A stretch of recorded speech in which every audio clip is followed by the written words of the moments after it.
Praise the lord. దేవుని నామమున మీ అందరికీ నా వందనాలు. ఈరోజు దేవుని వాగ్దానం యాకోబు 4వ అధ్యాయము 4వ వచనము. ఈ లోకముతో స్నేహము చేయుగోరును వాడు దేవునికి శత్రువగును. ఆమేన్. ఈ వాక్యము ద్వారా యాకోబు గారు దేవుని జనాంగముతో ఇలాగూ మాట్లాడుచున్నారు. ఈ లోకముతో స్నేహము చేయగురును వాడు దేవునికి శత్రువగును అని చెబుతున్నారు. కాబట్టి ఈ వాక్యము ద్వారా యేసుక్రీస్తు వారు ఈరోజు నీతో మాట్లాడుచున్నారు.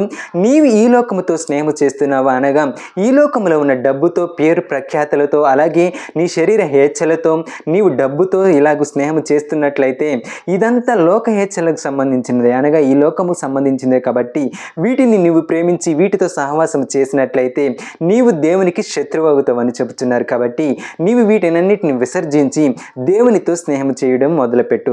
దేవునితో స్నేహం ఎలాగ చేయాలంటే ఆయన ఇచ్చిన పరిశుద్ధాత్మ గ్రంథాన్ని రోజు ధ్యానించినట్లయితే ఆయన ఆ పరిశుద్ధాత్మ గ్రంథంతో నిన్ను హెచ్చరిస్తాడు, నిన్ను ప్రేమిస్తాడు, అవసరమైతే నిన్ను హత్తుకొని జీవిస్తాడు. కాబట్టి ఇప్పటి వరకు నీవు పరిశుద్ధాత్మ గ్రంథాన్ని చదవని వాడివైతే ఈ రోజు నుంచైనా నీవు పరిశుద్ధాత్మ గ్రంథాన్ని చదువు, ఆయనతో దగ్గరగా జీవించు. హల్లెలూయా.